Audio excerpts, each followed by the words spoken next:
پیغمبر میری طرف سے لوگوں کو کہہ دو کہ اے میرے بندو جنہوں نے اپنی جانوں پر زیادتی کی ہے اللہ کی رحمت سے نا امید نہ ہونا، اللہ تو سب گناہوں کو بخش دیتا ہے، بے شک وہی تو ہے بڑا بخشنے والا بڑا مہربان۔ اور اس سے پہلے کہ تم پر عذاب آ واقع ہو اپنے پروردگار کی طرف رجوع کرو اور اس کے فرما بردار ہو جاؤ، ورنہ بعد میں تم کو مدد نہیں ملے گی۔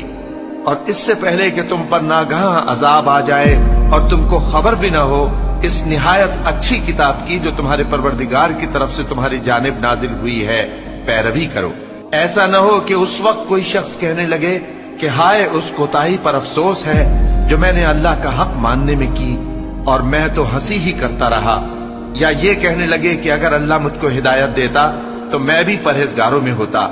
یا جب عذاب دیکھ لے تو کہنے لگے کہ اگر مجھے پھر ایک دفعہ دنیا میں جانا ہو تو میں نیکوکاروں میں ہو جاؤں۔